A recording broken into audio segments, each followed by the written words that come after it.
आज आमची इथे निर्भया टीम तुमच्यासाठी आलेली आहे। निर्भया टीम कुणासाठी कार्यरत आहे हे किती जणांना माहीत आहे? निर्भया टीम स्पेशली कोणासाठी कार्यरत आहे हे किती जणांना माहीत आहे? ठीक आहे, काय हरकत नाही, माहीत नसेल तरी मी सांगते, त्यासाठी झालेली आहे। निर्भया टीम ही फक्त आणि फक्त मुलींसाठी, मुलींच्या अडचणी संदर्भात निर्भया टीम स्थापन करण्यात आलेली आहे।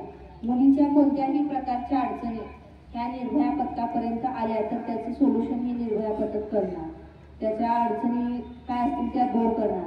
मुलींना बऱ्याच प्रकारच्या अडचणी असतात, शाळेतून घरापर्यंत जाईपर्यंत, घरातून शाळेपर्यंत येईपर्यंत मुलींना बऱ्याच संकटांना तोंड देत शिक्षण घ्यावं लागतं, बऱ्याच परिस्थितीशी झगडत शिक्षणाच्या पायऱ्या पूर्ण कराव्या लागतात।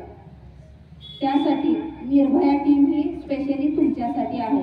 निर्भया टीम मध्ये 2 महिला पोलीस अंमलदार, 2 जेंट्स पोलीस अंमलदार, 1 अधिकारी लेवलचे कर्मचारी असतात। यामध्ये अक्कलकोट उत्तर, दक्षिण, वळसंग तिन्ही पोलीस स्टेशनचे मिळून अक्कलकोट डिव्हिजन मध्ये हे सर्व पोलीस काम करत असतात।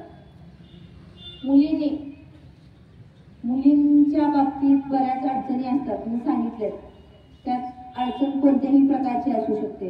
मुलींना शाळेतून घरी जाताना किंवा घरातून बाहेर कुठे तुमचे पर्सनली काही कामं करत असताना अडचणी येत असतात। त्या अडचणी काही ठिकाणी मुलं छेडछाड करत असतात, हिंगळटावाळक्या करत असतात, तुम्हाला खुनवाखुनवी करत असतात। अशा संदर्भात कोणत्याही प्रकारची अडचण असल्यास तुम्ही निर्भया पथकाला सांगू शकता बिनधास्त। निर्भया पथक तुमच्या सेवेसाठी हजर राहील। याआधी देखील हे सर्व होण्याआधी आपण कोणत्या गोष्टींची काळजी घेतली पाहिजे हे तुम्हाला मी सांगते। मुलींनी येताना व्यवस्थित शाळेत येताना युनिफॉर्म घालून आलेला पाहिजे। इथे 2 वेण्या आहेत का नाही मॅडम? मला तुमच्या शाळेचे जे काही दिलेले रूल्स आहेत ते तुम्ही शाळेत येऊन फॉलो करायचे। तुमच्या शाळेनुसार काही रूल्स असतील ते रूल्स फॉलो करायचे, त्या रूल्सला तोडायला जायचं नाही आणि शिक्षकांचा आदर करायचं। शाळेतून बाहेर पडल्यावर कोणत्याही मुलाचा त्रास असेल, काही असेल, तुम्हाला टॉर्चर करत असेल तर तुम्ही तुमच्या शाळेतील लेडीज टीचरला सांगू शकता, हा मुलगा मला त्रास देतो मॅडम, अशा त्याच्यापासून त्रास होतोय, यापासून माझी सुटका करा। तुम्हाला तुमचे लेडीज टीचर यापासून सुटका करून देतील किंवा तुम्हाला त्यांना देखील सांगणं झालं नाही तर तुम्ही तुमच्या आई वडिलांना सांगत चला। शाळेतल्या प्रत्येक गोष्टी तुम्ही आई वडिलांशी शेअर करत चला। एक ना एक गोष्ट शाळेतली घडलेली किंवा तुमच्या संबंधात किंवा तुमच्या मित्रमैत्रिणींच्या संदर्भात ज्या काही गोष्टी घडतील ते तुम्ही तुमच्या आई वडिलांशी शेअर करत चला। आणि बालविवाह संदर्भात सांगते मी, 18 वर्षापेक्षा कमी वय असलेल्या मुलांचं किंवा मुलींचं लग्न होत असेल तर त्याला बालविवाह असं घोषित केलेलं आहे।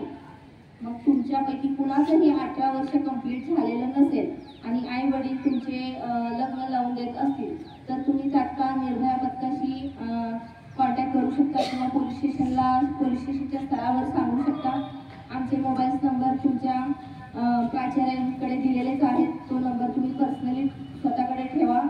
तुमचा किंवा तुमच्या इतरत्र आजूबाजूस परिसरात कोणत्याही लहान मुलींचं म्हणजे 18 मुलाचं किंवा मुलीचं लग्न होत असेल तर ते तुम्ही स्वतः पुढाकार घेऊन रोखू शकता।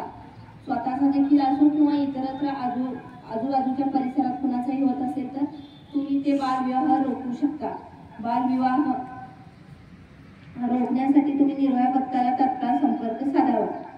आणखी बालविवाह जर होत असेल तर त्या लग्न होणाऱ्या मुलीवर, मुलावर, त्याच्या पूर्ण फॅमिलीवर, दोन्हीकडून जे मुलाकडून जी फॅमिली येते, मुलीकडून येते, त्यांच्या सर्वांवर कारवाई केली जाते। तुम्ही वय लहान आहे, 18 वर्षापेक्षा कमी लग्न करतायत, एखादी चूक झाली म्हणून तुम्हाला माफ केलं जात नाही। चुकीला माफी नाही, कायद्यात तर अजिबात नाही, मग तू लहान असो किंवा मोठा असो, बरोबर ना?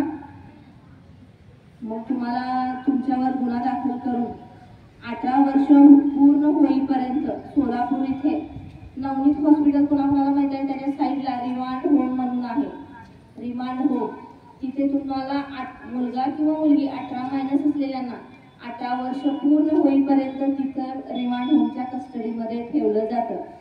तिथून तुम्हाला 18 वर्ष पूर्ण झाल्यावर मग तुम्हाला जेलमध्ये टाकलं जातं. रिमांड होम देखील हे जेलचं स्वरूप आहे. फक्त तिथं लहान मुलांचं जेल, म्हणजे आपल्या भाषेत सांगायचं म्हटलं तर लहान मुलांचं जेल म्हणजे रिमांड होम. मग तिथे कुणाकुणाची जाण्याची तयारी आहे, कोण जाऊ शकते, त्यात तुमचा काही दोष नाही आहे.